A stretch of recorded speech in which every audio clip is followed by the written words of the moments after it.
Tenemos con nosotros, bienvenido a la provincia, el doctor Mariano Bodasevich. Esta charla la hacemos desde la Subsecretaría de Discapacidad en el marco de lo que fuera la semana del 2 al 7 de octubre, ¿sí? Sobre la concientización, sobre la inclusión y los derechos de las personas con discapacidad, y que en ese marco, desde la Subsecretaría, durante todo este mes de octubre, vamos a estar llevando adelante diversas actividades en el contexto en el que estamos viviendo, todas por plataforma Zoom, ¿sí? Así que invitarlos y dejarlos siempre para que miren el Facebook de nuestra subsecretaría, que allí están colgadas todas nuestras actividades. Quiero darle la bienvenida y contarle que tenemos con nosotros, tenemos el agrado de recibir en nuestra provincia, en esta virtualidad, al doctor Mariano Bodasevich. Él es abogado, especializado en el área de derechos humanos.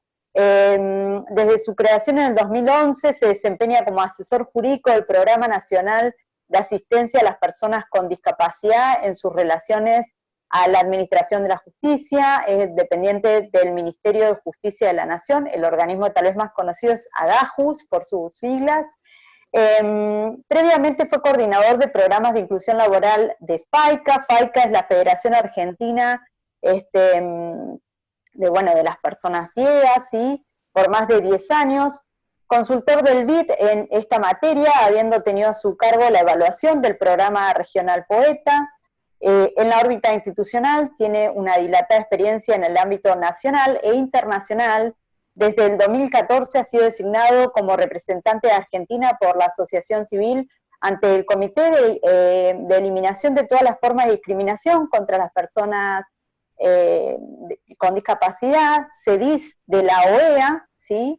Del que fue segundo vicepresidente en el periodo 2016-2018 y vicepresidente primero a partir de mayo del 2019. Ha participado, como expositor en diversos espacios, seminarios, conferencias, congresos nacionales e internacionales, poseyendo trabajos y publicaciones diversas. Y es docente del posgrado en maestría de diversas universidades, así como en la Escuela Judicial del Consejo de la Magistratura de la República Argentina. De esta manera lo presento al doctor Mariano Bodasevich.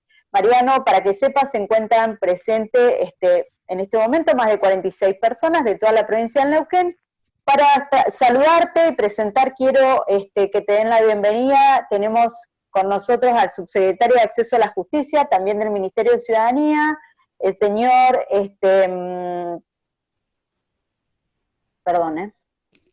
el señor Martín Diorio. Martín. Bueno, buen día para el doctor Mariano Bodasevich, buen día para la compañera subsecretaria de Discapacidad, Andrea Mansor, y a su equipo. Dar la bienvenida a este Zoom, a nuestra provincia, a esta charla en la provincia de Neuquén, en el marco del mes de la concientización por la inclusión, y apostar a estos espacios que son los que enriquecen en este mes de concientizar, de trabajar en conjunto. Nosotros lo hacemos permanentemente junto a la Subsecretaría de Discapacidad, en el marco de las políticas públicas que lleva el gobierno de la provincia de Neuquén adelante, y tratar de que la ciudadanía, por medio de la inclusión, acceda a sus derechos. Así que, muy corto lo mío, dar la bienvenida, agradecerles a todos ustedes por permitirme participar, y felicitarlo por esta charla y por este Zoom, y ojalá sean muchos más.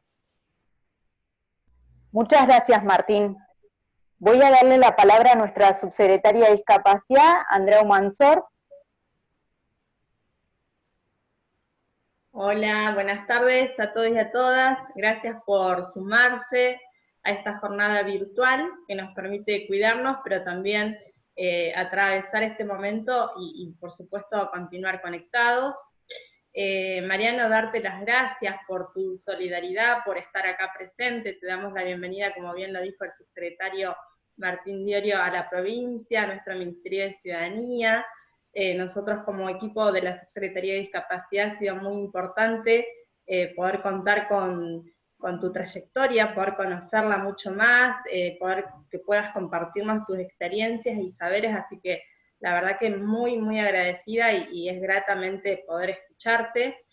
sobre todo puntualmente en este mes, ¿no? Un mes para concientizar sobre las políticas de inclusión para y por las personas con discapacidad y sus familias, sus trayectos, sus historias, las historias de las organizaciones de la sociedad civil, que para nosotros también es muy importante que nos puedan acompañar en el día de hoy, y las instituciones y todos los organismos de los poderes del Estado provincial, y abordar esta jornada de una conciencia más colectiva, ¿no? Y de mayor participación ciudadana. Así que promoviendo siempre, como te he escuchado decir a vos, la defensa y el respeto a las personas con discapacidad y a la diversidad. Así que bueno, no quiero robarte más tiempo y cederte todo el espacio para que poder escucharte a vos puntualmente. Así que gracias, Mariano, nuevamente.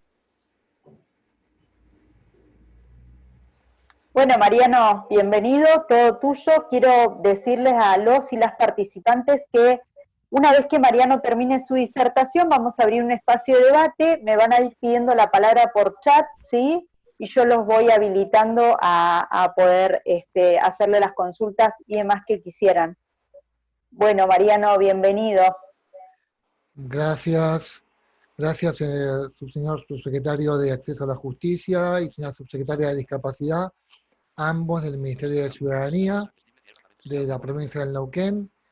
Es un gusto estar virtualmente, como lo ha sido también hacerlo presencialmente en algunas oportunidades en la provincia, no solo en la capital, sino también en otras localidades.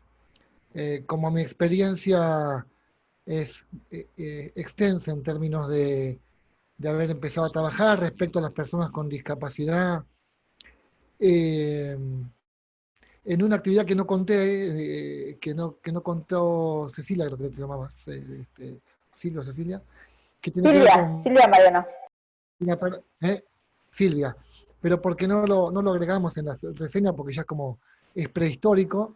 En el 1990 trabajé como director de la Biblioteca Argentina para Ciegos, y en los 90, un periodo complejo, me tocó ir a Culturalcó. Creo que es la primera vez que llegué a Neuquén, a un centro que había y que quería armar una biblioteca y un área para personas con discapacidad visual. Así que no solo conozco la provincia del Neuquén en términos de la capital o los lugares quizás más turísticos como San Martín, donde también me tocó dar alguna vez una charla, sino también aquellos lugares como más, más productivos de la provincia, como lo era y lo es Cutralcó y Plaza Huíncul. Para mí es un gusto entonces estar virtualmente, agradecerle a los dos subsecretarios la bienvenida. Lo primero que quisiera decir es que es muy interesante que el área de discapacidad dependa del Ministerio de Ciudadanía, no de desarrollo social, no de salud. Por supuesto que de salud respondería un paradigma más médico, y de desarrollo social un paradigma que atiende a la vulnerabilidad. Me parece que, sin conocer por supuesto el organigrama del ministerio y las competencias, me parece interesante que dependa de ciudadanía, en la medida que ciudadanía implica participación de las personas con discapacidad en igualdad de condiciones que los demás, y participación es la remoción de las barreras. Como sabemos, la discapacidad, y no lo voy a profundizar porque eso lo hemos visto desde 2006 para acá, cuando se aprobó la Convención de los Derechos de las Personas con Discapacidad en Naciones Unidas, cuando se ratificó por Argentina, cuando adquirió jerarquía constitucional en 2014, que la discapacidad se constituye en la medida que interaccionan las deficiencias de distinto tipo y las barreras. Y me parece que esa interacción y las barreras implican en general limitaciones, restricciones, obstáculos a la participación plena y efectiva. Y que discapacidad dependa de un ministerio que promueve la ciudadanía y la participación igualitaria es muy importante, porque además nos permite pensar la discapacidad, como diría Roberto Saba, un catedrático y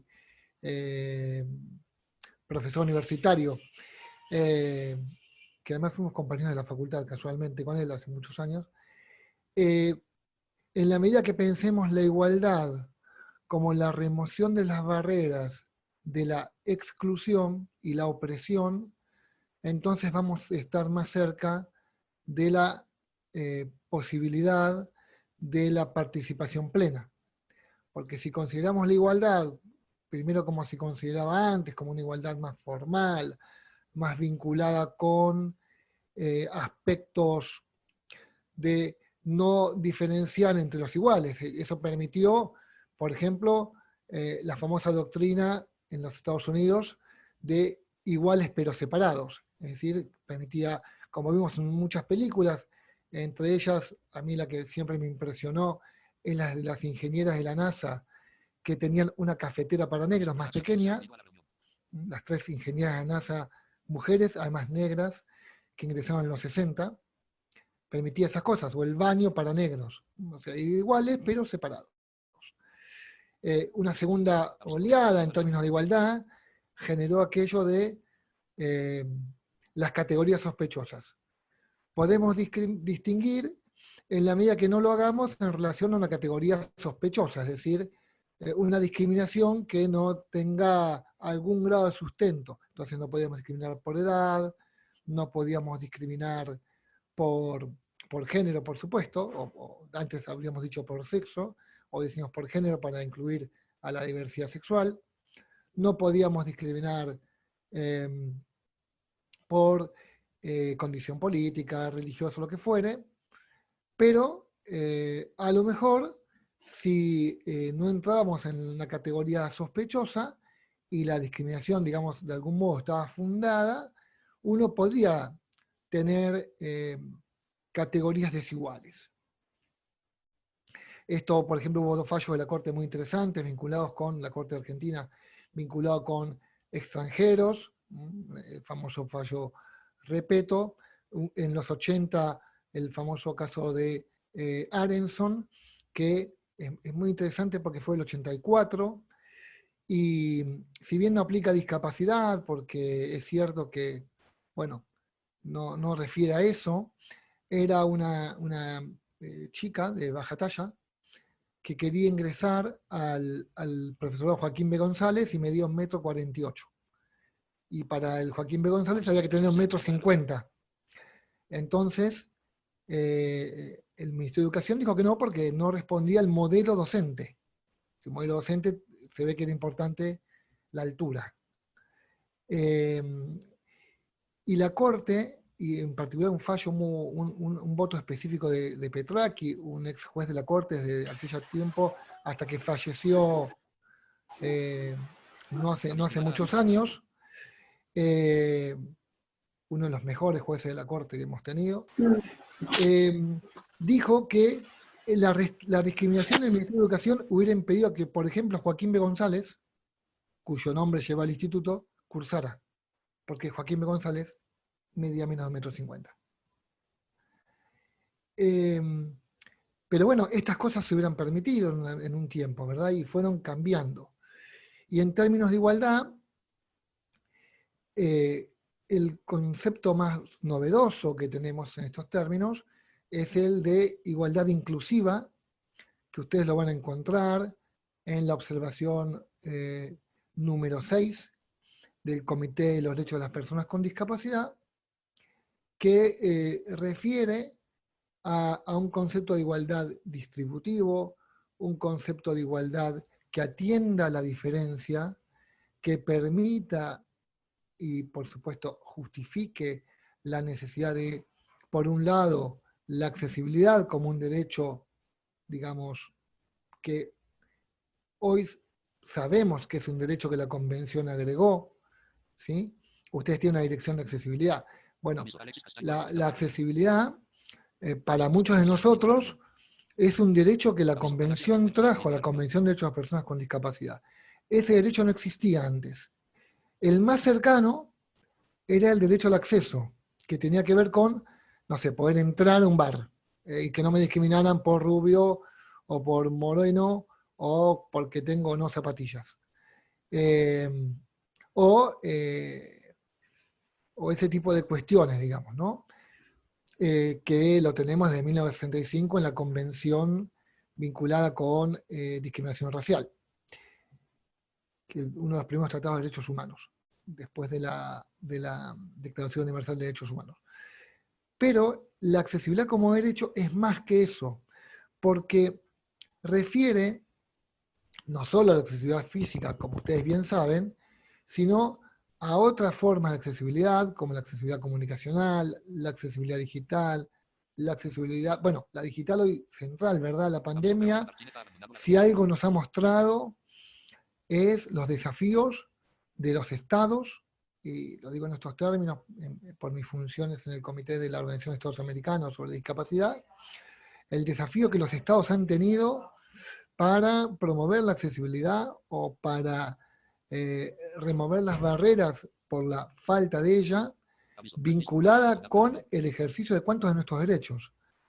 La posibilidad que tenemos hoy de hacer esta charla es porque hemos podido remover la brecha digital que nos permite llegar a comprar el equipamiento, es decir, la primera brecha vinculada con los recursos y la pobreza, que es la primera desigualdad que genera vulnerabilidad, y más en una Argentina que ya viene golpeada por la situación económica de los últimos tiempos y ahora la pandemia, pero además podemos hacerlo porque podemos remover la barrera de la accesibilidad, que no siempre ocurre.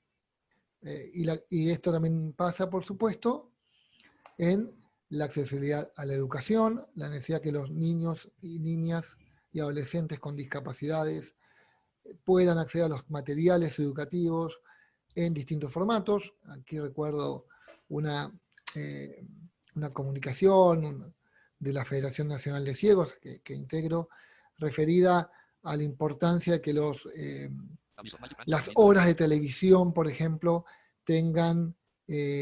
no pueden tener subtitulados, no pueden tener guiones audiodescritos porque es muy complejo en este momento hacerlo, pero sí quizás con una pequeña intervención en relación a los diálogos y a los libretos, se puede mejorar el modo de accesibilidad a los materiales educativos que hoy muchas veces se dan por televisión, por radio, en particular a los niños y niñas y adolescentes que menos recursos tienen.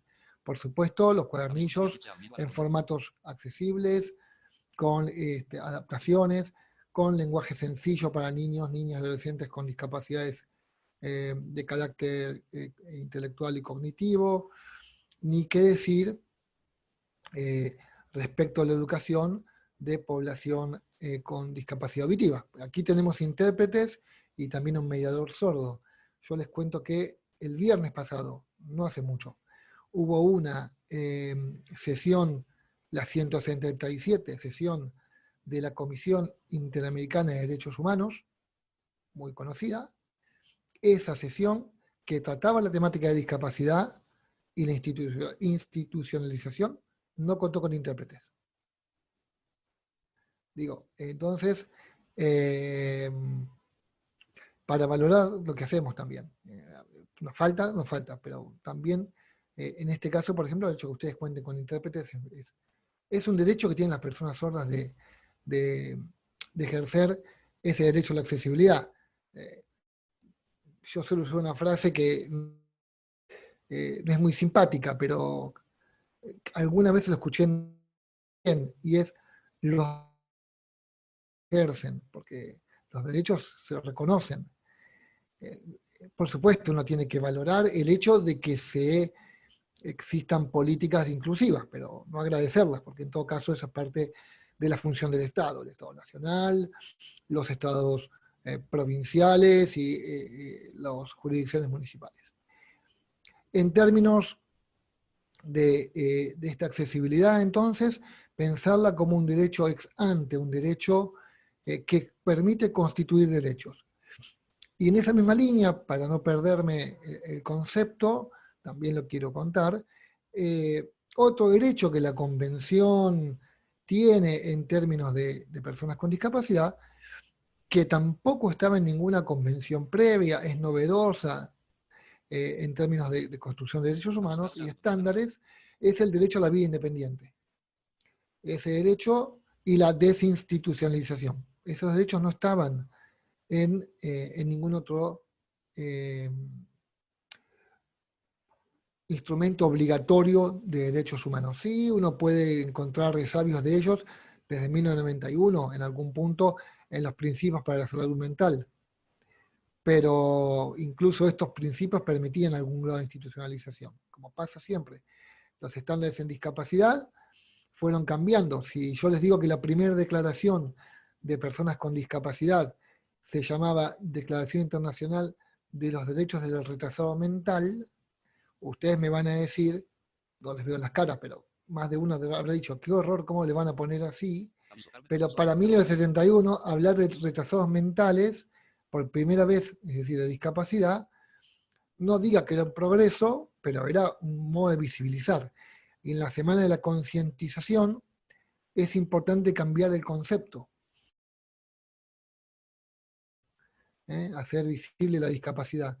Hoy sabemos que con eso no alcanza, que no es que hay que hacer visible la discapacidad, sino trabajar en la concientización, en la eliminación de estereotipos nocivos, de estereotipos negativos, atributos que se nos dan a las personas con discapacidad, yo diría que en dos líneas. Una primera línea vinculada con estereotipos que nos resignifican a las personas con discapacidad casi como héroes, ¿no? Entonces aparecemos en los diarios, aparecemos donde aparezcamos, cuando alguien se recibe, cuando es abanderada o abanderado, o cuando logra una proeza en términos deportivos, que está muy bien, pero hay como una sobrevaloración de una persona con discapacidad.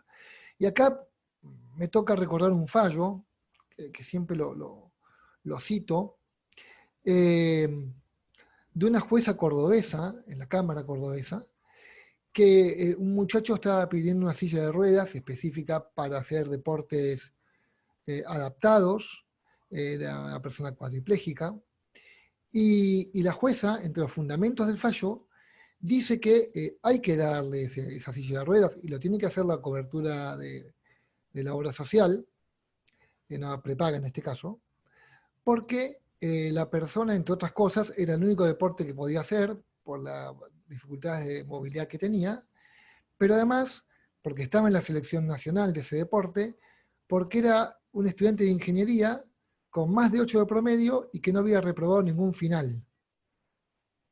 Está bien, eso marca la fuerza, el grado de superación, la constancia, la tenacidad, pero me permito decir, y si el joven hubiera sido mediocre como muchos de nosotros, digamos, un burro en la facultad, reptó con 4, aprobando a las raspadas, ¿no le hubiera correspondido la silla de ruedas?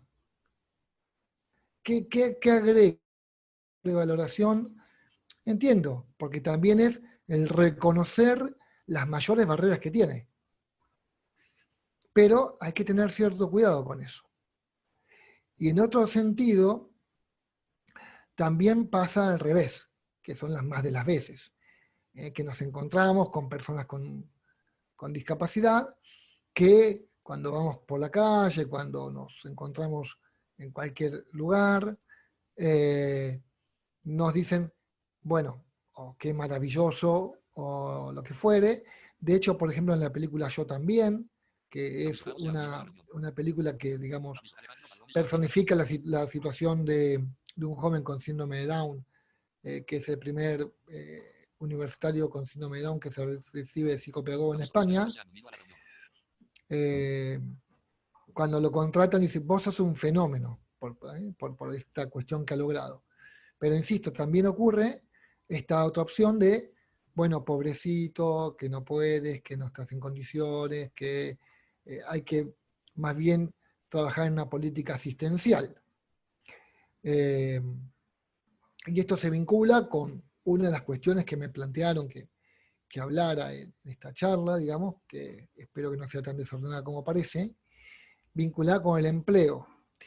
Y quizás de las barreras más fuertes vinculadas con la inclusión laboral de quienes tenemos discapacidad, están las barreras actitudinales, tanto en el sector público, pero especialmente en el sector privado. Y estas barreras, por supuesto, se pueden superar la cuota o el cupo ayuda, el cupo en empleo público nacional, en la provincia ustedes también lo tienen, y han hecho un proceso de inclusiones laborales este último tiempo, muy significativo. La cuota puede ayudar. Incluso hay países como Perú, el Ecuador, Venezuela, Brasil, El Salvador, los que recuerdo, que tienen cupo de cuotas para empleo privado. Pero aquí no saben cuál fue el primer país que tuvo cupo de empleo privado para personas con discapacidad que yo conozca, de la América Latina. La República Argentina, en 1974.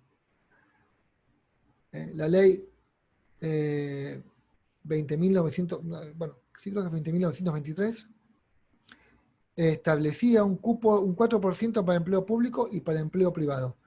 Ley que la dictadura cívico-militar del 76 se apuró a derogar enseguida. Y nunca más se pudo establecer el cupo para empleo privado. Estas cuotas sirven porque de algún modo promueven esos espacios de inclusión, como también ocurre en en otros países desarrollados, muchos países europeos, Estados Unidos, tienen este cupo laboral, pero también hay que saber que este cupo a veces esconde que en la plantilla la persona está, pero no le dan tareas o funciones. Y en el ámbito público, a veces contratamos a personas con discapacidad en el ámbito público, pero en las instancias de seguimiento de esa actividad laboral, no siempre se efectúa una adecuación del perfil profesional de esa persona a un puesto laboral. Y esto ocurre a veces por la falta de equipamientos adecuados, otras por la falta de adecuaciones de accesibilidad y ajustes razonables. Muchas, y aquí hay compañeras y compañeros con discapacidad auditiva, muchas veces ocurre por la falta de comunicación en el ámbito laboral de las personas sordas, y nosotros hemos tenido en Adajus, voy usando distintos sombreros, como ven a lo largo de la charla, casos vinculados con el gobierno de la Ciudad de Buenos Aires, que se santeó, dejó sin empleo a personas sordas, solo porque no cumplían, y está bien que objetivamente pasó, no cumplían el régimen de asistencia. Y no lo cumplían no porque no fueran a trabajar, sino porque cuando iban a trabajar y tenían que ir al médico, entonces faltaban, no justificaban las faltas a través de un sistema que había impuesto el gobierno de la ciudad, que le había comunicado, es cierto, pero le había comunicado sin interpretación y sin ajustes razonables para los casos. Entonces las personas sordas seguían mandando un WhatsApp a su jefe diciéndole, hoy voy médico, o no, la frase sería algo parecido, porque no hay artículos y como ustedes saben no hay determinado tipo de sí, conectores, etcétera. Sí. Entonces, hoy voy médico, y ya está, para él estaba avisada, o avisado el jefe. Sin embargo, eso no alcanzaba. Y a lo mejor sí, juntaban el papelito que le daba el médico, a veces también por un familiar, un hijo, el padre que estuviera a cargo de la persona, pero o no lo llevaban, o no se los pedían, o cuando se los pedían lo dejaban, pero luego ellos no seguían el procedimiento por el cual, por ejemplo, tenían que validar ese certificado en un ámbito laboral concreto, etc. Entonces, es necesario que el sector público también nos adecuemos a través de accesibilidad. La accesibilidad también puede ser un modo de organización de la tarea, un distinto modo de cumplimiento del horario. Por ejemplo, hay experiencias vinculadas con personas con discapacidad, a las que como tienen dificultades de accesibilidad, hay un auto que los va a buscar y traer de sus casas. Ahí mi pregunta, solo para molestar, es Bueno, ¿y a partir de qué hora tengo que considerar mi actividad laboral? A partir de que me recoge ese transporte y me lleva, porque a lo mejor son varias personas y a mí me toca último. Eh, yo entiendo la accesibilidad, pero también eso puede implicar un mayor tiempo de exposición al horario laboral. Puede ser mobiliario, insisto, puede ser el modo de organizar la tarea o la actividad, o en el marco de la pandemia, algo que nos va a pasar. El modo de organizar los espacios laborales va a poder implicar algunas dificultades de accesibilidad laboral. De los paneles, el distanciamiento social, a las personas sordas, no tengo dudas, la cuestión vinculada con los tapabocas o barbijos, sobre todo cuando no son transparentes. También para las personas con discapacidad intelectual, que tienen dificultades de carácter lingüístico, el barbijo también puede implicar que tengan mayores dificultades comunicacionales, mayores barreras comunicacionales para el entorno. Y esto hay que pensarlo en la nueva normalidad. O sea, ¿qué vamos a hacer con estas cosas? ¿Cómo nos vamos a adecuar? Por supuesto, la normativa hoy nos permite que la persona con discapacidad, como es población a riesgo, en el marco de las resoluciones 627 y 1541 del Ministerio de Salud, está dispensada de concurrir a la actividad laboral. En la medida que pueda, tendría que efectuar una actividad desde sus casas, teletrabajar como todos los demás, pero en muchas ocasiones, y en particular en actividades de personas con discapacidad intelectual, a veces con discapacidad psicosocial, las actividades son en el lugar de trabajo, porque tienen que ver con actividades de carácter, digamos, de producción de bienes o productos, y eso no se puede hacer de la casa. Entonces hay que ver cómo se hace ahí. Y en esos supuestos, la dispensa no es una prohibición. O sea, la persona puede ir a trabajar si quiere. Y si, por supuesto, la empresa o el empleador está de acuerdo, obviamente, no hay que dejar de decirlo, en cumplimiento de todos los protocolos vinculados con distanciamiento y las demás cuestiones en el ámbito laboral, el uso de lugares comunes, etc. Bueno, también ahí hay que trabajar con las personas con discapacidad intelectual, particularmente, insisto, con las personas sordas por un tema de barreras comunicacionales, vinculadas con la posibilidad de que estas personas puedan comprender y asegurar el conocimiento primero, porque para ejercer un derecho hay que conocerlo, y para ejercer una obligación también, primero el conocimiento y después el cumplimiento de todos estos protocolos.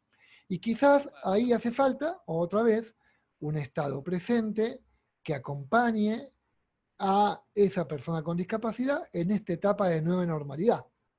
No alcanza lo que hacíamos antes. Que vaya a trabajar y listo, porque las condiciones en que está trabajando y cómo tiene que trabajar son diferentes.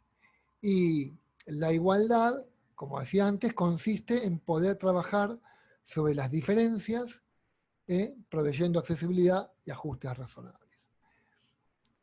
Mariano, Sí. Por ahí entre todo esto que decías que me resulta sumamente interesante y pensando en esto de la inclusión laboral y de los cupos, ¿no? Que siempre son como cuestionados en algunos espacios y demás, pero por ahí alguna vez te escuché hablar del certificado único de discapacidad y en algo que erróneamente yo me sumo a esto de que muchas veces digo, bueno, como la puerta de acceso o la llave de acceso a los derechos, como si anteriormente la persona no hubiese tenido acceso a esos derechos, sino que a partir del certificado accede, ¿no? En estos derechos que tienen que ver más con los universales. Pero en ese contexto de la obtención del certificado único de discapacidad se abren otros en donde muchas veces se obtienen a través de estos cupos, ¿no? Como puede ser el cupo del 4% a través de la ley 22431 o, no sé, el cupo de acceso a la vivienda y demás. Y tomando en cuenta que muchas veces el certificado único y su otorgamiento, si se quiere, tiene como una mirada, hay algunas corrientes que miran como, bueno, el certificado único de discapacidad también como una manera de estigmatizar a las personas con discapacidad, pero por otro lado, es, digamos, la manera de acceder a otros derechos como estos cupos. ¿Qué opinión te refiere esto o estas nuevas corrientes, ¿no?, de pensamientos?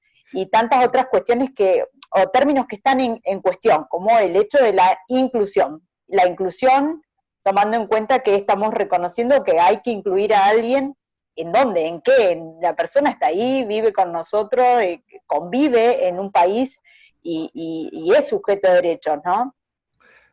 La inclusión, en realidad lo que reafirma es la exclusión, ¿no? Es decir, hay inclusión porque hay exclusión. Digo eso lo primero. Y es complejo en estas nuevas perspectivas de discapacidad que se están planteando, sobre todo desde la sociología, desde los modelos de derechos humanos. El certificado no debería ser un elemento que restrinja el acceso a derechos. Podría ser un modo que el Estado, como cualquier otro requisito, permita para alcanzar el derecho, que es distinto. Es decir, así como te pide que residas en la provincia de Neuquén para, no sé, por ejemplo, tener un cupo a la vivienda en Neuquén, te puedo decir, y además, si tenés discapacidad y querés hacer al 4%, tenés que tener este papelito. Que ese papel tiene que tener una mirada, por supuesto, integral de la persona, etc. En la medida en que eso es exigible y no es discriminatorio, los estados lo establecen como una herramienta de política pública, que no es lo mismo que decir que es la llave. Es decir, parece lo mismo, porque yo te digo, si no tenés el certificado, no te vamos a dar el cupo laboral en la provincia de Neuquén, el empleo público de Neuquén, pero una cosa es decirte, si no tenés esto, es la llave el acceso al derecho. Otra cosa es decir, mirá, vos tenés el derecho, es más, tenés el derecho a trabajar. Ahora, si querés acceder a través del cupo, me tenés que completar eso con este otro requisito que para acceder a ese plus, que sería el cupo, una cuota, tenés que tener. Vos tenés el derecho a la vivienda como cualquier otro. Ahora, si querés acceder al cupo del 4%, que es un plus de derechos, tenés que tener el papel. La convención en ningún momento habla de la certificación. Hay muchos países que no certifican, pero son cada vez más los que sí están certificando como un modo, insisto, de acceso al derecho. De acceso a los plus de derechos. Desde el ámbito de derechos humanos, insisto que esto es cuestionable, en la medida en que implica una restricción. ¿Sí? Ahora, con relación a las cuotas o cupos, también están discutidas, justamente desde este modelo de derechos humanos, más vinculado con las nuevas perspectivas en discapacidad, digamos. Las cuotas o acciones afirmativas están cuestionadas. Ahora, a mí me parece que son un instrumento de construcción de políticas en los estados donde con la concientización no alcanza. De hecho, en Argentina tenemos cupos para otros sectores en situación de mayor exclusión. Tenemos un cupo respecto de mujeres en la política, desde 1995 me parece, que se fue ampliando primero un 30% y ahora un 50% en algunas provincias en el Congreso. Tenemos un cupo vinculado hace muy poquito, el decreto creo que 721, a diversidad sexual para el empleo público, y saber que ese cupo no es una herramienta mágica, como la convención tampoco lo es. De hecho, ese cupo es de 1981, y hasta el 2006, más o menos, 2005-2006, el cupo era del 0.49%, o sea, muy poco. Los últimos 15 años se ha duplicado, ha pasado al 0.88 aproximadamente. Ahora, estamos lejos del 4, pero muy lejos del 4.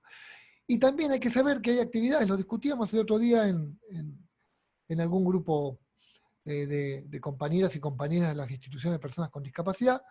Hay áreas que es muy complejo establecer cupos. Por ejemplo, para la docencia, donde los estándares de ingreso, de adquisición de cargos, etcétera, son difíciles, ¿no? Porque un cupo por discapacidad se podría pensar, pero ¿qué pasa con el orden de mérito de los docentes? Uno podría pensar, bueno, en condiciones de igualdad podría establecerse una instancia a favor de la persona con discapacidad, pero también este cupo de docentes, y hay que decirlo, se puede asemejar a la famosa discusión en los Estados Unidos vinculada con, había orden de mérito de estudiantes blancos y estudiantes negros, y se le daba prioridad a algunos estudiantes negros en los 60 para ingresar a las universidades,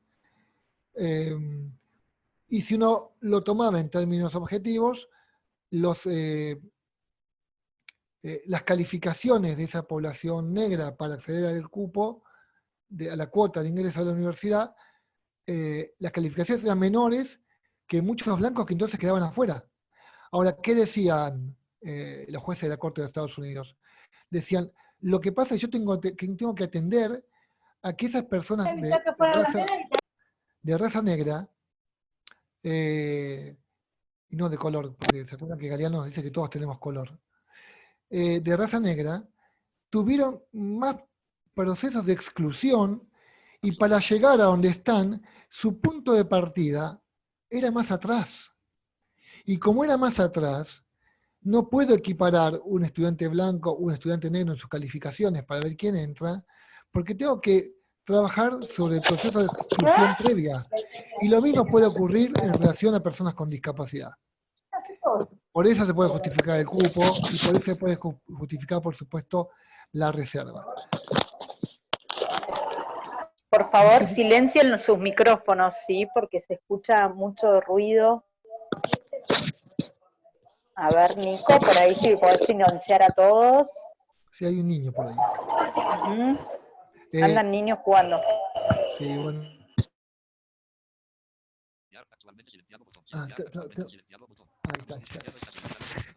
Ya lo hizo él. Iba a silenciarme. Gracias, Nico. A ver, para seguir un poco más y después sí validar más las preguntas, se puede trabajar en este sentido en la barrera de la falta de exclusión, perdón, la falta de educación y la falta de rehabilitación. Y en particular me parece importante hablar esto en los contextos rurales y en un contexto provincial donde ustedes tienen una realidad que seguramente, una cosa es visitar la provincia, otra cosa es conocerla, una cosa seguramente es las oportunidades de acceso a rehabilitación y escolarización de las personas con discapacidad en un contexto rural, en un contexto de la estepa patagónica, en la precordillera y la cordillera. Esas redes son distintas y en función de ser distintas han generado bolsones y situaciones de exclusión en algunos lugares más que en otros, con lo cual la política pública necesariamente tiene que diversificar por ahí. Ahora, la dificultad es cómo pensamos las capacitaciones de las personas con discapacidad. Y la verdad que aquí uno fue aprendiendo y también cambiando de mirada. Las personas con discapacidad deben incluirse en el contexto donde viven en general, si quieren hacerlo, salvo que quieran migrar. Por supuesto, todos podemos migrar a algún lugar que queramos hacerlo, en la medida que lo hacemos como cualquier migrante, voluntariamente, etcétera, ¿no? Y no obligados por las circunstancias de violación de derechos o de falta de derechos. Me refiero al primer caso. Y en ese supuesto que vivamos en donde vivamos, y la verdad que deberíamos poder trabajar de lo que trabaja en nuestra comunidad, capacitarnos en lo que se capacitan en nuestra comunidad, ¿sí? Porque si no, a lo mejor nos dan a las personas con discapacidad. Yo recuerdo un lamentable folleto del Ministerio de Trabajo en los años, y lo digo así porque se lo dije públicamente a quien coordinaba ese área en algún momento, en los años 2000, 2000, la primera década, que explicaba que a las empresas les daban un folleto que decía, bueno, una persona con discapacidad puede trabajar distintas cuestiones y recomendaba, por ejemplo, que las personas con discapacidad visual trabajemos en el call center porque éramos muy buenos en la escucha, la concentración, no nos perdíamos con la mirada, que las personas sordas trabajaran en actividades concentradas como data enter o actividades vinculadas con ese tipo de cuestiones. Claro, por ejemplo, no atendían a que si había 2 o 3 personas sordas, si trabajaban como data enter, y acá le pregunto a los compañeros y compañeras sordas y a la persona que está como mediador, a que valido no lo que estoy diciendo, si hay 2 o 3 personas sordas y quieren charlar un rato como haríamos cualquiera, mientras los data enter, que no somos sordos, podemos, está bien, con un grado de desconcentración, hablar y seguir escribiendo, pues las personas sordas tendrán que dejar de trabajar, porque si no, ¿cómo señan? Entonces, o decía que las personas con discapacidad motora era bueno que trabajaran como cajeros de supermercados porque estaban mucho tiempo sentados. Una cosa que me pareció en serio muy compleja porque ponían a la persona con discapacidad en un lugar eh, de, eh, de objeto, ¿no? Y que, como que todos iguales. Y si la convención nos enseñó algo, es que las personas con discapacidad somos sujetos distintos en nuestra diversidad. Y lo que se aplica a las personas con discapacidad no necesariamente se le aplica a otras. Entonces hay que atender a estas dificultades de educación, de rehabilitación, en el contexto comunitario, a la modalidad de deficiencia, por no decir tipo de discapacidad, porque me gusta menos. Y después a las barreras del entorno, ¿no? ¿Qué pasa con la falta de transporte? ¿Qué pasa con los mayores costes o costos que implica la capacitación o la inclusión laboral de personas con discapacidad, por ejemplo, vinculadas con equipamientos, muebles, por ejemplo, un teléfono celular? Lo digo porque lo conté públicamente en su momento. En el 2011-2012, mientras en el comité de cheques nadie discute de ley de cheques de la entonces CONADIS, nadie se ponía a pensar si a alguien le requería una silla de ruedas, un audífono, si esos equipamientos o ayudas técnicas eran adecuadas, necesarias. Nos tocó desde la Federación Nacional argumentar por qué una persona con discapacidad visual, la ayuda técnica que requería era un celular de alta gama, porque un celular de gama media o gama baja no tenía, hoy tampoco tiene, pero bueno, hay más ahora que antes, la posibilidad de tener lectores accesibles, en el mismo programa, software accesibles, que permitieran, en ese momento era el mensaje de texto, no estaba todavía el fenómeno de WhatsApp, pero hoy por hoy, un teléfono para una persona con discapacidad visual, como lo son las demás ayudas técnicas para otras personas con discapacidad, son centrales para la inclusión. Porque si vos no tenés el WhatsApp y no formas parte de tu grupo de WhatsApp de compañeros, así de claro, por el cual a través, por ejemplo, se reciben instrucciones, se mandan trabajos, etc. Sin embargo, yo no sé si le planteamos a un prestador, como una obra social o una prepaga, que como ayuda técnica para el empleo, digo, no le voy a pedir el iPhone 12, que va a salir en unos días. Claro que no, porque eso me parece excesivo. Pero sí podría pedirle un teléfono que me garantizara mecanismos y condiciones de accesibilidad. Porque nosotros tenemos más vista la accesibilidad vinculada con rampas, vinculada con silla de ruedas, vinculada con lenguaje de señas o lengua de señas, vinculada, pero no tanto en relación a otros grupos.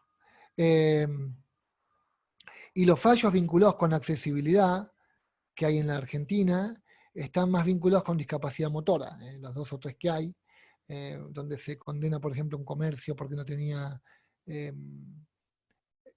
formas de acceso de personas con discapacidad. ¿Qué pasa con una provincia como la del Neuquén, que es tan importante en términos de una fuente de recursos como lo es el turismo? ¿Qué pasa con el turismo y la persona con discapacidad y la accesibilidad, tanto como fuente de empleo como acceso al derecho? Cuando las personas con discapacidad quieren hacer turismo. No, esto es peligroso para ustedes, para personas con discapacidad. Pero si yo cumplo las mismas reglas que los demás, o sea, ¿por qué es más peligroso para mí? ¿Por qué ese sentido protectorio de la persona con discapacidad? Yo sé que me estoy yendo de tema con este comentario de turismo, pero no quiero dejar de hacerlo en una provincia tan relevante como el Neuquén, que tiene centros turísticos de significación. Como vemos, bueno, ¿qué nos va a pasar en la pandemia del turismo? No sé, yo no tengo todavía visto cómo nos va a pegar el ejercicio de derechos a las personas con discapacidad en los aspectos turísticos. Sí nos está jugando fuerte en algunas cuestiones vinculadas con la accesibilidad de las plataformas para compra como consumidores, para compra electrónica, que hoy es como se está haciendo, tanto en las aerolíneas como en las empresas de transporte de pasajeros, como en algunas plataformas de hoteles. Algunas tienen más mecanismos de accesibilidad que otras, y muchas tienen dificultades como consumidores. Muchas tenemos dificultades como consumidores, y no siempre nos visibilizan a las personas con discapacidad como consumidores de estas plataformas vinculadas con el turismo. Así que eso es un elemento que también la pandemia nos dejó claro, porque lo vimos en los bancos y lo vimos en otros contextos. Mariano, sí. Perdón, por ahí para ir habilitando la palabra que la están pidiendo en el chat, y nada, poder sumarle a esto que vos decís y contarte que, bueno, en la provincia de Neuquén, claramente como vos lo decís, es una provincia turística. Justamente el viernes pasado, el anterior, nosotros tenemos un programa de juventud y discapacidad junto con el Ministerio de Niñez, Adolescencia y Juventud, y estuvo con nosotros la Fundación Todos Podemos, que es Villa Langostura, y ellos tienen un propósito, que es hacer que absolutamente todas las personas que llegan a Villa Langostura puedan esquiar. Y en ese sentido brindan todo el apoyo para que las personas con cualquier tipo de discapacidad puedan esquiar. Así que en ese sentido, disfrutar del cerro como cualquier persona, poder acceder a los servicios y demás, eso es buenísimo. Y desde ya que trabajar en el turismo accesible es necesario también, desde la mirada de la inclusión. Por ahí, sabiendo que los contextos no ayudan muchas veces, digamos, yo no puedo dinamitar Bariloche, o sea, San Martín de los Andes es bastante más plano que otros lugares en el centro. Sí. Pero Villa Langostura, por ejemplo, tiene la dificultad de que como villa está más agreste, las veredas y esas cuestiones, y la verdad que eso es parte del paisaje y del encanto de la ciudad. Como persona con discapacidad, uno tiene que saber cuando elige el destino, digo, porque también es bueno contarlo, a qué destino voy a ir y saber que ese destino va a contar con determinadas barreras que son naturales, que yo voy a tener que ver cómo resuelvo a través de ir con gente o ir solo, o qué servicios le voy a plantear a las compañías a las que contrato para que me asistan en algunos contextos. Es verdad. Bueno, y volviendo un poco a lo que nombrabas respecto del acceso al trabajo y demás, y todo el tema de la accesibilidad a la hora, porque, digamos, en el cambio de paradigma y en este modelo social y de derechos humanos en el cual estamos hoy parados, o está inmersa la discapacidad, pensar en todas esas barreras con las cuales se encuentra una persona a la hora de ejercer su trabajo, poder llegar, yo hablo mucho de cadena de accesibilidad, cómo hace la persona desde que sale de su casa hasta que llega al trabajo, ya sea utilizando el transporte público o transitando por una vereda y demás, tenga la discapacidad que tenga, ¿no? Y en ese sentido, digo, bueno, ¿cuánto tenemos que trabajar para mejorar la accesibilidad, sea en esto que tiene que ver con una computadora, con un celular, o con todas estas condiciones edilicias, si se quiere? Con la bicicleta. O con la bicicleta, tal cual. Hoy por hoy... ¿Qué no escuchás? Como persona con discapacidad no escuchas la bicicleta. Totalmente. Entonces, trabajar en todo esto para poder favorecer y fortalecer el acceso al trabajo, ¿no? Y en ese sentido también, ¿cuántas miradas erróneas han habido y siguen existiendo hoy por hoy respecto de esto de la generalidad, ¿no? Esto de decir, bueno, porque es una persona ciega, tiene que estar, no sé, en una recepción atendiendo el teléfono.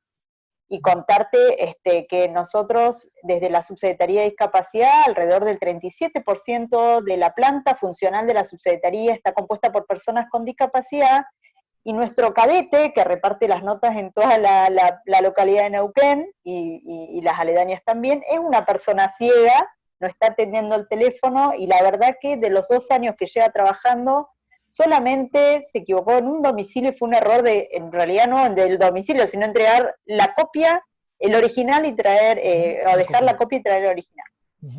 Así que en ese sentido, digo, apostar a eso, que resulta, parece anecdótico, cuando más de una vez se ha ido, ahora ya no porque es sumamente conocido, pero digo, en su momento era como, ¿cómo van a poner a hacer cadete, ¿no? Es subestimar el potencial de una persona, sin darle la posibilidad de que pueda acceder a ese trabajo, ¿no? Siempre con las condiciones de accesibilidad, pero apostando a eso. Así que en ese sentido creo que es poder dar la oportunidad, como yo siempre digo. Yo quería contar un tipo de discapacidad en el ámbito laboral del que no se habla mucho, o dos, digamos. Uno es el de baja talla, los requerimientos que puede tener, y un segundo es la persona con discapacidad psicosocial. Es decir, que tienen barreras conductuales o conductas disruptivas, ¿no? O no esperables para el contexto. Y en ese sentido,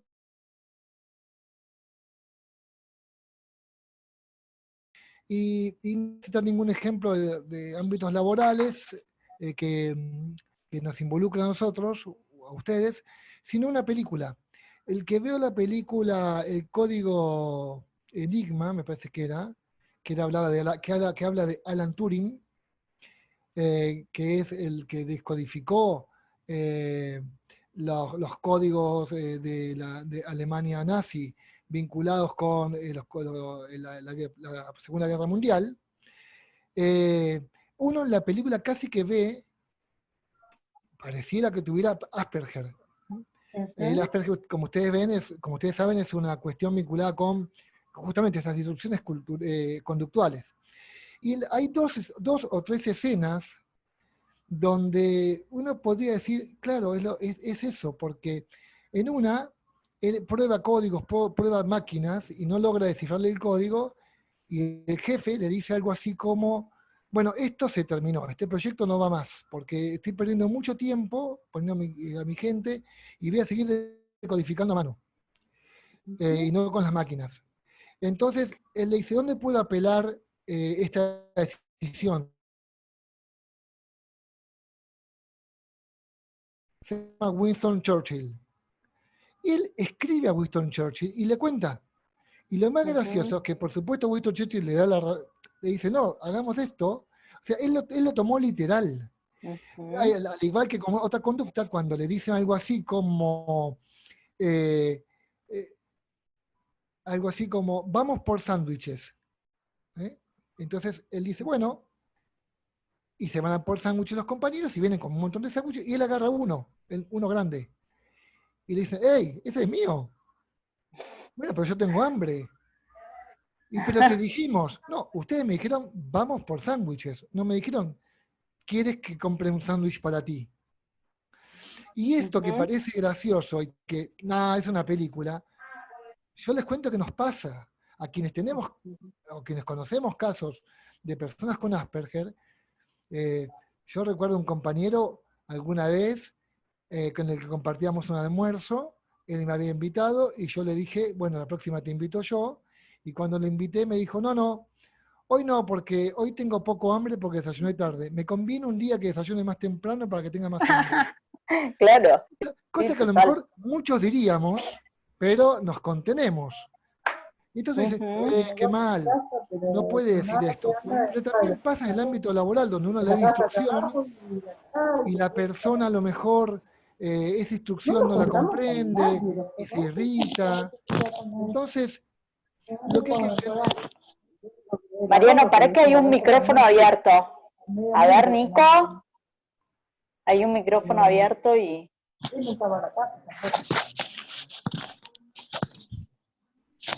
Ahí está, Mariano. ahí está. Lo decía que la persona a lo mejor en alguna instrucción que uno le da o un comentario se irrita. Ahí está de vuelta, se ve que no lo cerramos. Ahí está, a ver. Bueno, vamos a intentar seguir igual.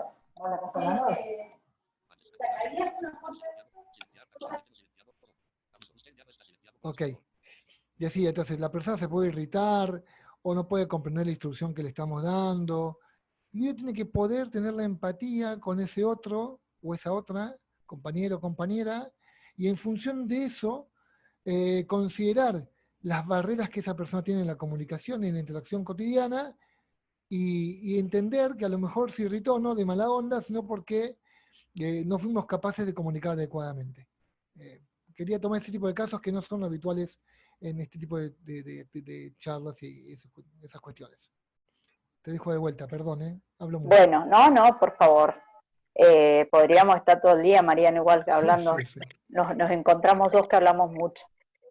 Mariano, por ahí quiero hacer hincapié un poquito, que después puedas charlar respecto de esto, de tu trabajo en Adafus y cómo encontrás hoy por hoy, bueno, el programa, cómo está llevándose adelante, tomando en cuenta de que, bueno, las personas con discapacidad se encuentran con diferentes obstáculos o dificultades para lograr el pleno ejercicio de sus derechos, y en este sentido, digamos, el acceso a la justicia, bueno, desde todo lo que tiene que ver con la accesibilidad y lo comunicacional y demás, es una barrera. Tenemos acá, la tengo a nuestra asesora legal, Lisette Damia, con la cual nos hemos encontrado con algunas barreras ahí desde lo comunicacional, bueno, mucho en las personas sordas, mujeres sordas víctimas de violencia.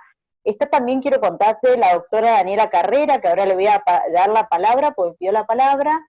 Está el doctor Claudio Alderete también, que es el defensor oficial de la localidad de Zapala, trabaja en Cutralcó también, pero bueno, le voy a dar la palabra.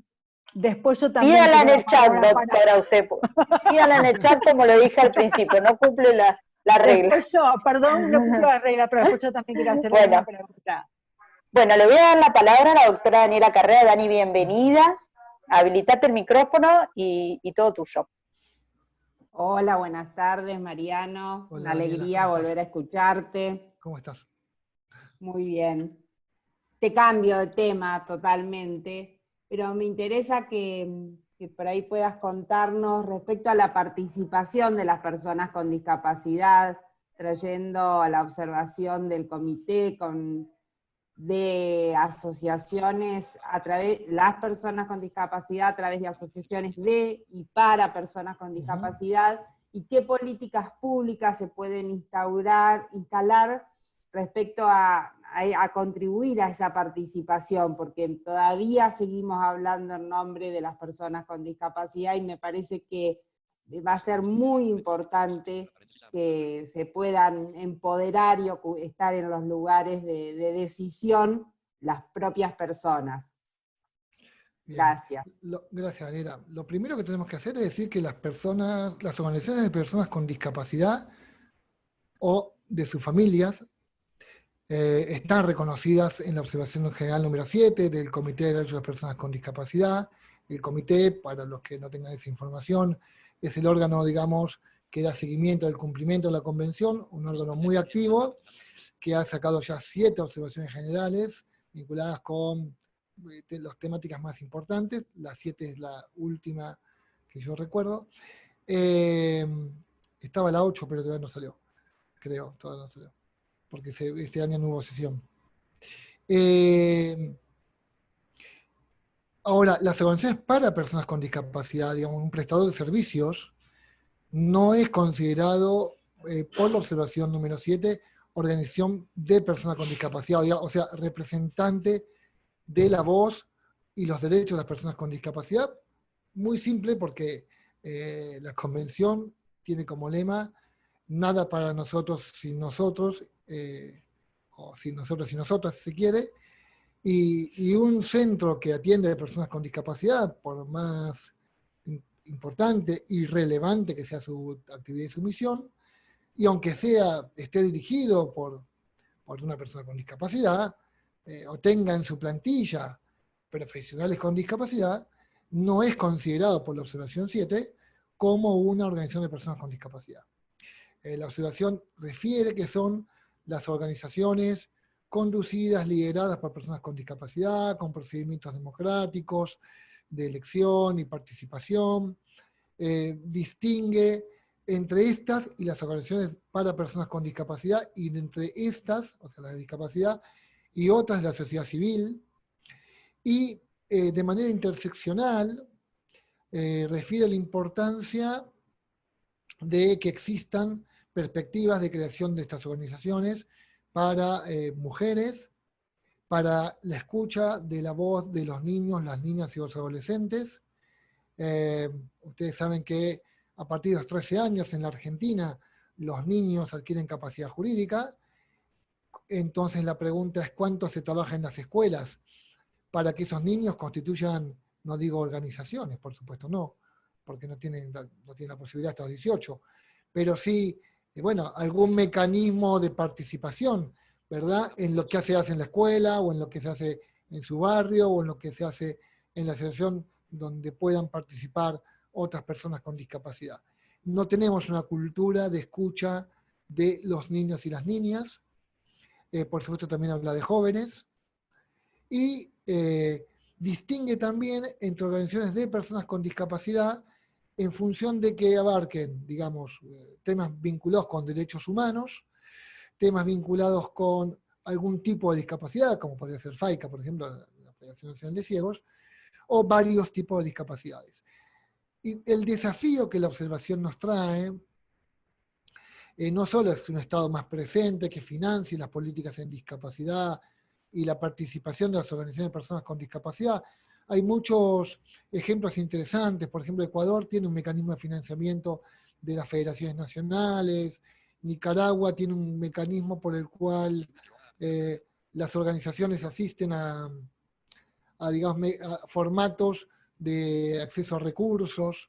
Nosotros acá tenemos el cheque, que de algún modo te podría permitir algún grado de algunos formatos de capacitación para estas organizaciones.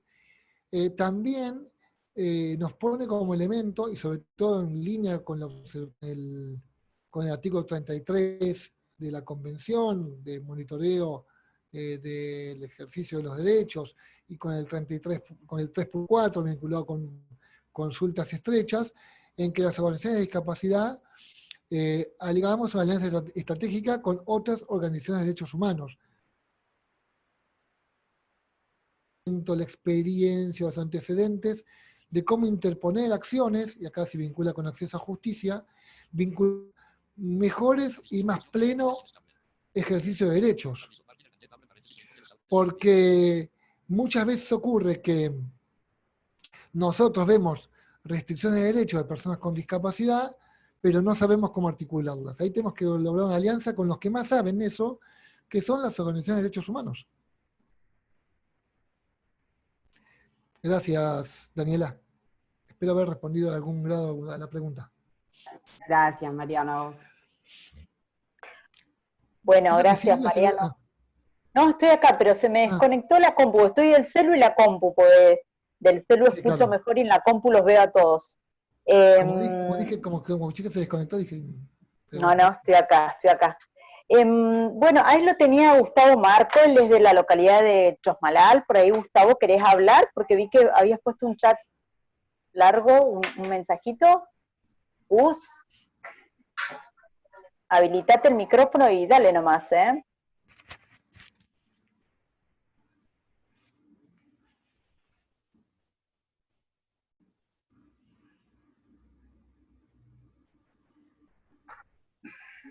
Bueno. No escucha. Bueno, dale, Lisette, entonces. Le voy a dar la palabra a nuestra compañera. Lisette, ¿me escuchás? Dale vos, Lisette. Tenés que habilitar el micrófono. Acá estoy, sí. Estaba acomodando acá. Buenos días o buenas tardes para todos y para todas. Un placer. Recién nos conocimos con Mariano. Y mi pregunta, Mariano, hace días que estoy pensando y uno investiga, y yo soy muy curiosa. Me parece que primero, para poner en contexto, para que sea más entretenida la respuesta, quizás es necesario que te comente esto que dijo Silvia. Nosotros atravesamos la subsecretaría muchísimas situaciones diarias, algunas con tenores diferentes, obviamente, y una de las últimas fue esto, y mi pregunta va hacia el acceso a la justicia, y el contexto que le voy a contar es este, para que todos sepan, sin dar nombres, lógicamente. Una situación de régimen comunicacional, una mujer sorda, interseccionalidad de vulneración, género, en este caso, y discapacidad, persona sorda. Llega su demanda, no la contesta, porque obviamente no la entiende, convive con una madre que no sabe lengua de señas, ella sí, se presenta tardíamente, responde después de la rebeldía, no tiene pruebas, y hay un contexto de violencia con el papá del niño. En definitiva, la sentencia sale con régimen comunicacional que hoy se denomina alternado, y ella desesperada que no quiere que su niño vaya. En la Defensoría prácticamente muchas veces estuvo sin intérprete en lengua de señas, consecuentemente sin información sobre la situación. Incluso tampoco le explicaron la sentencia, se la mandaron vía correo WhatsApp en el contexto de pandemia o cuarentena, y le dijeron a la madre, que no sabe de lengua de señas, que le explique la sentencia a la chica. Consecuentemente, nosotros, enterados de la situación, la trajimos a la SUSE con la intérprete, le explicamos la sentencia, y además tratamos, en una circunstancia de hecho que ya estaba agotada porque se había apelado y la sentencia de apelación había salido en contra, lograr que ella pudiera ejercer el padre ese régimen de contacto, si se quiere, con el niño, y ella estar tranquila. Entonces ciertas pautas de progresividad que tampoco decía la sentencia. Cuando lo planteamos a la defensora para que ella pudiera hacer un acuerdo, la defensora la atiende sin intérprete, otra vez me llama desesperada diciendo que no pudo explicarle, porque tampoco con el barbijo podía leerle, como suponiendo que ella también puede saber leer los labios. Sí. Y en definitiva todo ese trabajo se rompió. Digo, en este contexto, y voy al artículo 5 y 12 de la Convención, hay un poquito más técnica, quizá. En esto de la no discriminación y la igualdad, ¿sí? Entendiendo que la accesibilidad o la falta de accesibilidad es discriminación, interpretando además que la accesibilidad es un contenido esencial del derecho, y que hace al ajuste no razonable sino procedimental. ¿Cómo repara el Estado, en este caso cómo repara la justicia, la violación al acceso a la justicia, Mariano? Porque además se vulneró otro artículo de la Convención que se aplica directamente, que es el 13. El 13 obligaba a adecuación de procedimientos, y una notificación por WhatsApp de la sentencia sin lenguaje de señas no es notificación, digamos, desde ahí es nulo. O sea, el proceso es nulo desde donde vos quieras, porque es nulo porque en realidad cuando se notificó la demanda, no sé cómo se habrá hecho, pero se notificó sin intérprete, con lo cual no hay notificación de la demanda.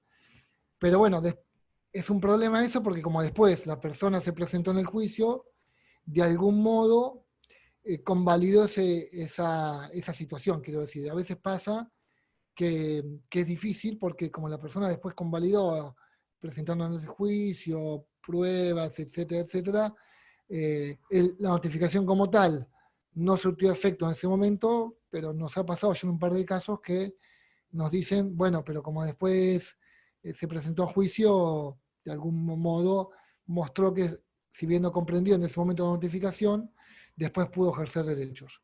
Ahora, después lo mismo pasa con la sentencia. Se la enviaron por WhatsApp, pero si después la apeló, es un problema, porque en la defensa técnica sí estuvo. Entonces, la cuestión acá es que evidentemente se vulneró los procedimientos los ajustes de procedimiento o adecuación de procedimiento del artículo 13, porque en el proceso de notificaciones no funcionó. En el proceso de la defensa técnica no contó con intérprete. Entonces, no hubo el suficiente acceso a la justicia, se vulneró el artículo 8 y 25 de la Convención Americana también. La pregunta es, si esto pasó hace menos de 6 meses y no existía ningún recurso más, que es que lo que la persona podía haber articulado, por ejemplo, no me refiero a un recurso ante la Corte Provincial extraordinario porque no sería el caso, quiero decir porque no te obligan, no quiero ser tan técnico y aburrir a los demás, pero el agotamiento de la vía, que es un requisito para la instancia internacional, no te exige que vos hagas un recurso extraordinario, digamos, que evites las vías ordinarias. Si yo ya agotó las vías ordinarias y pasaron menos de 6 meses de la situación, yo haría una denuncia ante la Comisión Interamericana. Y obligaría al Estado, acá, si me escucha alguien de la Oficina de Derechos Humanos del Ministerio, me va a decir que lo que estoy diciendo es contra el Estado, en realidad nuestra función a JUS es a favor de los derechos. Entonces, a veces tenemos que decir cosas que al Estado no le conviene que digamos, pero bueno, son las que son. Podrían articularse, podrían analizar alguna opción de apertura de esta situación ante la Comisión Interamericana y llegar a una solución amistosa. Quiero decir, no se puede revisar la sentencia porque es cosa juzgada, pero algún mecanismo de revisión y sobre todo una garantía de no repetición, que es lo que debería pasar, o sea, por parte de la provincia. Algún mecanismo de este tipo se podría articular a través, si no, de otro mecanismo que podría ser la Subsecretaría de Acceso a la Justicia, que depende también del Ministerio de Ciudadanía, por vía extrajudicial, llegar a un acuerdo con el padre del niño para garantizar este régimen comunicacional en un ámbito seguro para la persona sorda.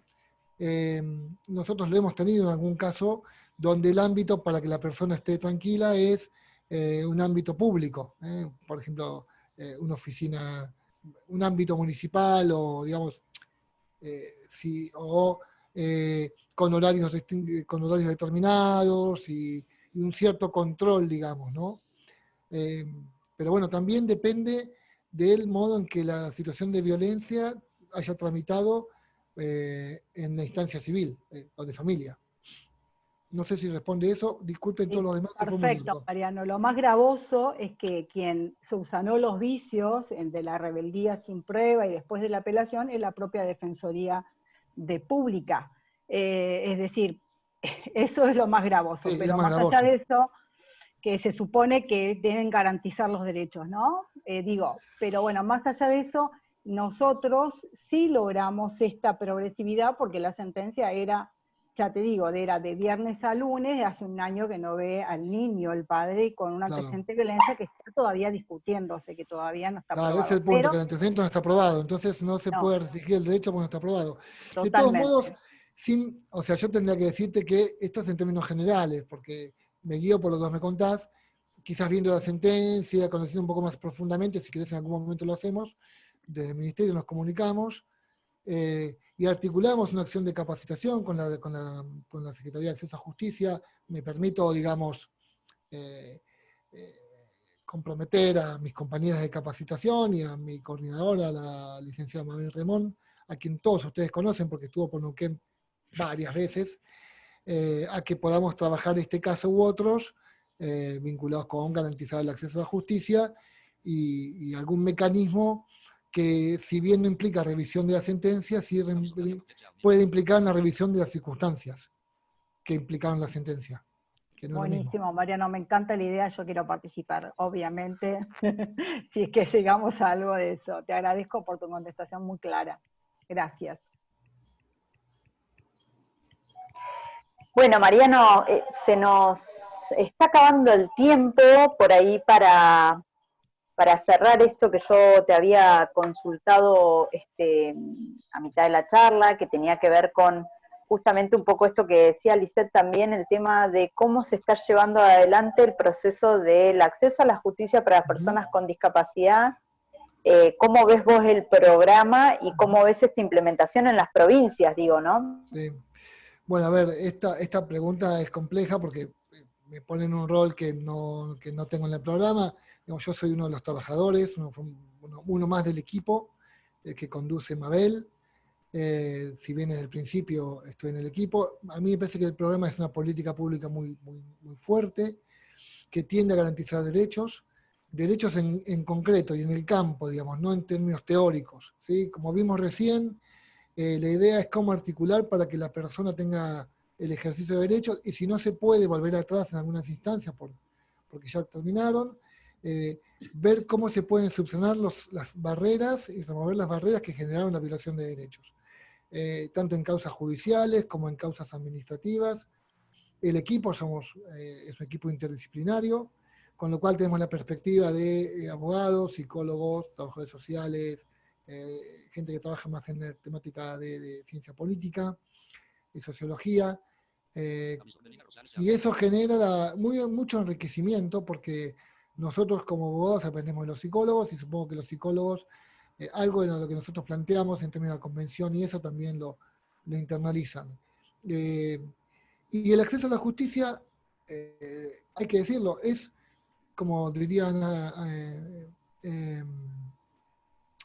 bueno, se me fue el nombre, no importa. Es el derecho a derechos, porque permite justamente poder informarse del derecho, gozar del derecho, defender el ejercicio de ese derecho en un entorno accesible y cercano. Y eso me parece que es importante porque es un puente. En la medida que no se garantiza el derecho a la justicia, como vimos por el caso de Control Lisset, tampoco se garantiza el ejercicio que implica ese derecho a la justicia, ¿sí? Sea un tema alimentario, sea un tema, una situación de familia de violencia, sea un caso penal. Sí, ciertamente, como vos decías, Silvia, los temas más complejos los tenemos con población con discapacidad intelectual, con discapacidad psicosocial y con población sorda, vinculada con las barreras comunicacionales. A veces por la desinformación, cometen hechos delictivos sin saber que son delictivos. Esto nos ha pasado, por ejemplo, con un muchacho con discapacidad intelectual, que le mostró las partes íntimas a una chica, y yo creo que él podía saber que estaba mal, lo que no sabía que es que eso podía ser una exhibición obscena porque nadie se lo explicó, y le hicieron una denuncia. O casos donde hay situaciones de violencia vinculadas con población, por ejemplo, sorda, entre población sorda, y a veces lo que parece violencia, bueno, es parte del modo de comunicación, sin justificarlo, por supuesto, pero comprendiendo por qué se da y en qué contexto se da. Lo tenemos respecto a población sorda que ejerce ¿sí? situaciones de algunos delitos, y también que es víctima, como vos contabas, mujeres sordas que son víctimas de violencia por parte de compañeros sordos o de sus parejas oyentes, madres sordas que son privadas de la responsabilidad parental y régimen comunicacional por sus hijos, por parte de sus familias oyentes. Esto también es una cuestión que ocurre. Por supuesto que las mayores dificultades que tenemos en el programa tienen que ver con las restricciones y dificultades de ejercicio del derecho a la salud vinculado con los prestadores, obras sociales, empresas de medicina prepaga. Bueno, que en este contexto pandémico se complejizaron más porque hay menos prestadores en términos de farmacias o las que fueren, o porque el acceso a los medicamentos hay que hacerlo por internet, y eso genera para algunas personas con discapacidad, sobre todo, que no tienen apoyo y no tienen red de apoyo familiar o red de apoyo amical de amigos, mayores dificultades para hacer el trámite que antes iban y lo hacían en papel, hacerlo hoy por internet, sobre todo para personas con discapacidad intelectual, con discapacidad psicosocial, sordos y sordos ciegos y personas con discapacidad visual. Es una barrera más y es muy complejo. Todo lo que tiene que ver con las pensiones no contributivas es un tema porque lo que se heredó en la agencia vinculado con eso también generó mucho retraso administrativo vinculado con el ejercicio del derecho al acceso a la pensión. las jubilaciones derivadas y el acceso a la seguridad social, es otro ámbito que también tiene cierta fuerza en el Ministerio en términos de consultas, e insisto, como decía antes, los casos penales vinculados con abusos, sobre todo abuso de mujeres con discapacidad, en particular mujeres jóvenes y no tan jóvenes, cuyo porcentaje es mayor en proporción al de mujeres sin discapacidad, y una estadística que también vi hace muy poco, que vincula que los hombres con discapacidad sobre los que se ejerce violencia, en términos proporcionales también son más que los varones sin discapacidad proporcionalmente, ¿sí? Y también ocurre, sí, no sabía, yo lo vi en un informe de la Oficina de Violencia Doméstica, me parece que era, y esto también ocurre con niños. Los no con discapacidad sufren también más situaciones de violencia. Bien. Mariano, muchas gracias por toda esa respuesta y encuentro mucha similitud en todo lo que decís con todo lo que nos está atravesando producto de la pandemia, la cuarentena y el aislamiento. Quiero darle brevemente la palabra al doctor Claudio Alderete, que le había pedido y se me pasó mientras se me cortó la compu. Claudio, ¿estás por ahí? No sé si era para sumar algo de lo que estaba diciendo Lisette. Sí. Hola, ¿se oye bien? Sí, Claudio. Sí, perfecto. Sí, ¿qué tal? Buenas tardes a todas y a todos. La verdad es que es una maravilla escuchar a Mariano y ver tantas caras conocidas con las que hemos compartido y seguramente seguiremos compartiendo este tipo de encuentros. Comparto de lo de Lisette, también lo de Mariano, y hemos tenido acá en Zapala, yo soy defensor público, me desempeño como defensor público civil, y algo similar, y sí, hemos pedido la nulidad con 40 hojas, y yo creo que con todas las menciones que hice al INADI, la convención y demás, en un renglón concedieron la nulidad de la notificación. No tenía que ver con un proceso de familia, sino con una cuestión, una sucesión, pero que era imposible en zona rural, una persona con diversidad intelectual difícilmente podía entender cuál era el sentido de la notificación. Entonces lo que pedimos fue que primero se le dé un plazo de 10 días para que se acerque a la Defensoría Pública una vez que se notifique, para después que empiece a correr los 10 días que tenía para contestar eso. Porque además vivía en Aluminé, que son 120 kilómetros, es decir, y no lo dudaron, dijeron sí, macanudo, en términos generales, ¿no? Pero me parece que acá está la importancia, esto de la información en el ámbito judicial es sustancial, pero la falta de formación de los operadores es lo que nos imposibilita esto y nos da estas situaciones. Así que hacerte ese... Claudio, perdón que te interrumpa. Las reglas de Brasilia en su versión modificada de 2018 tienen, respecto a los operadores de justicia, muchas cuestiones vinculadas a lo que estás contando, o sea, de flexibilizar los procesos y los procedimientos, que no se usan mucho, no son muy conocidas, así como las de 2005 o 2008, digamos, son como muy conocidas y se citan. Estas últimas, que una versión bastante mejorada, no son tan usadas. Perdón sí, que te interrumpí, pero me acordé. No, perfecto. Y me parece interesante, ahora que en muchas provincias, y ya esto ha sucedido en el Chaco, y hay unos encuentros ahora que tienen que ver con modificar los códigos de procedimiento, llamados oralización, y acá como la denominación, fíjate, proceso oral se le dice, ¿no? En realidad es un nuevo proceso.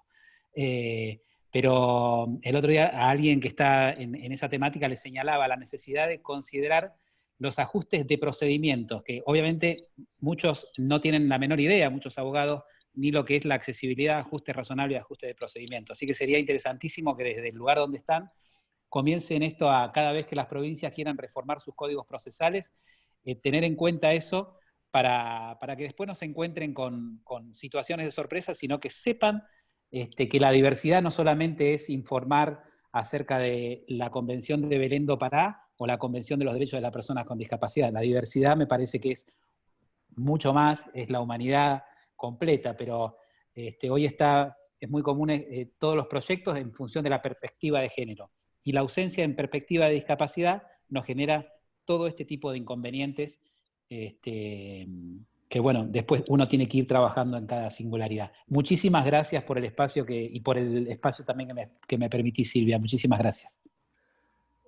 Silvia, ¿puedo hacer un comentario de lo que dice Claudio? Está muy interesante lo que dijo. Por supuesto, sí, por supuesto, perdón. Porque me hace acordar, bueno, esto en población sorda se ve, a mí me tocó presenciarlo específicamente, ¿eh?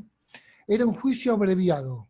Imagínense, los que no son los que no hacen penal o los que no son abogados, un juicio abreviado es que la persona acepta su culpabilidad por voy a explicarlo a lo brusco, pero bueno, acepta su culpabilidad y negocia, digamos, una pena menor.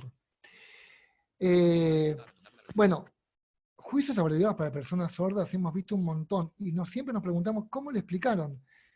Y acá seguramente el mediador sordo y las intérpretes se van a querer, no sé, se van a sorprender o no, porque ya Mabel lo puede haber contado cuando estuvo por la provincia, les dicen juicio corto. No es juicio corto. Si vos no le explicás que además de corto, porque no va a juicio, es un juicio abreviado que asume la culpabilidad, la persona no tiene por qué saberlo. Y le querían explicar a una persona sorda, que le explicaron así con juicio corto, porque yo lo vi, le querían explicar la prisión en suspenso, o sea, que no va a ir preso. Entonces, preso suspendido, le dijeron. Y le dicen a preso, la palabra de preso y suspendido, como no. Eso no es prisión en suspenso, es que explicarle cuáles son las garantías que tiene que cumplir, con lo cual, me voy a permitir un comentario que si estuviera Mabel acá lo haría.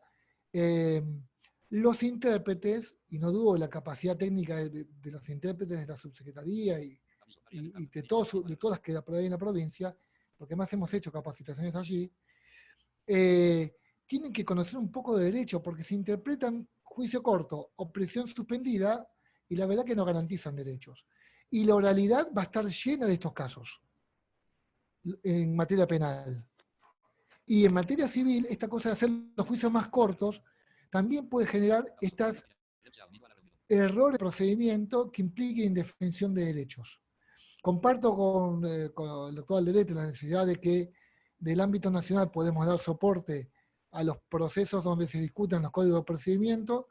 No voy a decir nada distinto a lo que diría Mabel si estuviera acá, sin duda, es desde Adajuz estamos a disposición de las provincias para articular en este sentido lo que haga falta y quizás incorporar un par de artículos o incisos en los existentes para permitir seguro la presencia de peritos intérpretes, seguro que la oralidad requiere adecuación y ajustes razonables en términos de su discapacidad y también adecuaciones procedimentales. Perdón, Silvia. No, por favor, más que interesante. Por eso es tan importante, yo siempre lo resalto y lo digo, hemos tenido muchas también capacitaciones de lengua de señas y ahora con la nueva Asociación Argentina de Intérpretes, AILS, pero cuán importante es la capacitación constante de las y los intérpretes, y en ese sentido volver a repetir una y mil veces que la lengua de señas es una lengua con todas sus características y demás, como toda lengua, que no es la simple, no sé, el simple traslado del español palabra por palabra, ¿no? Hay que saber interpretarla. No tengo más para decir, se nos ha acabado el tiempo, Mariano, nos quedaríamos todo el día, más que interesante charlar con vos.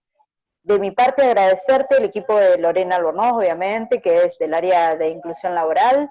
Quiero agradecer a las intérpretes y a Agustín, nuestro asesor sordo, que él se tuvo que retirar, pero bueno, y agradecer a cada uno y a cada una que hoy han participado. Llegamos a tener 63 participantes, si mal no vi. Y bueno, simplemente eso, le voy a ceder la palabra a nuestra subsecretaria para hacer la despedida. De mi parte, gracias y a disposición también, y por supuesto que te vamos a estar llamando para todo lo que necesitemos de Adajuz. Ahora ya comenzamos el contacto. Gracias, está molestando, gracias por todo este tiempo y la oportunidad. Bueno, André. Bueno, la verdad que más que interesante la charla, las experiencias, el transitar laboral tuyo, Mariano, es impresionante, así que la verdad que muy agradecida. También, lógicamente, tenemos un gran aprecio y siempre es un placer escucharlo a Claudio Alderete para nosotros en la SUBSE, que siempre estamos ahí articulando fuertemente, y Daniela Carrera, bueno, que ya también es una compañera de todo este trabajo que venimos haciendo fuertemente en políticas públicas de inclusión para las personas con discapacidad. Y quiero resaltar esto que decían, que la diversidad es la humanidad, tal cual, Claudio y Mariana, que ustedes lo mencionaron, y a esto le voy a agregar la empatía fuertemente, ¿no? Siempre la empatía, y es algo que lo ponemos en valor como subsecretaría fuertemente y a todo el equipo. Me parece que con este valor tan esencial es el despliegue del compromiso, el valor hacia nuestra ciudadanía, hacia las personas con discapacidad y sus familias, y quienes nos marcan las políticas públicas, ¿sí? Siempre lo decimos, lo resaltamos desde la subsecretaría. Para nosotros diseñar un programa, pensar en políticas públicas a nivel provincial, es justamente ir al territorio de la provincia, pero también que el territorio nos atraviesa a nosotros, porque es justamente donde se viven las realidades. No es lo mismo Neuquén capital que la parte rural o las localidades del interior, por lo cual siempre tenemos que estar abiertas a esas realidades, en el consenso, en el disenso y en estas críticas que siempre pedimos que nos hagan cuando las vamos por bien camino y cuando tenemos que mejorarlas también, porque me parece que es fundamental contar con el aporte de la ciudadanía, de las personas con discapacidad, de las familias, quienes tienen su historia y su trayectoria, sus trayectos y sus realidades.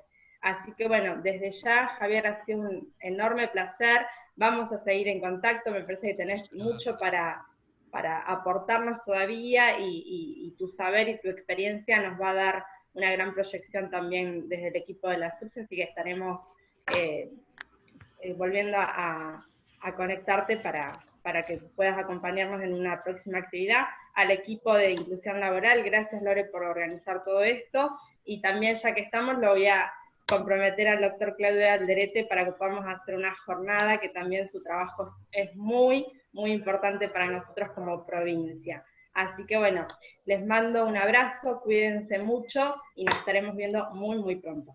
Muchas gracias, Andrea, y gracias a Silvia, también gracias a Lorena, y un saludo a todos los demás. Gracias a vos, Mariano, por tu predisposición. Saludos. Chao, Mariano. Adiós, gracias. Muchas gracias. Chao. Muchas gracias, Mariano.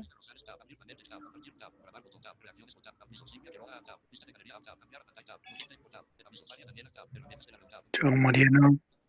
Chao, Marcelo. Chao. Abrazo, Mariano.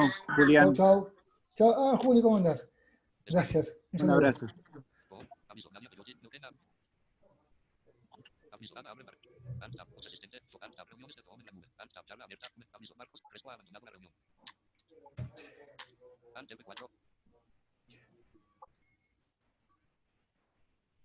Escape.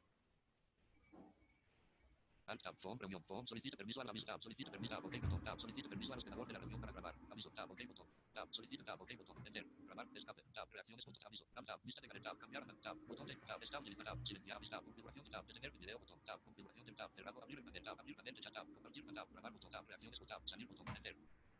Finalizar. Aviso. Tab. Salir de la reunión botón.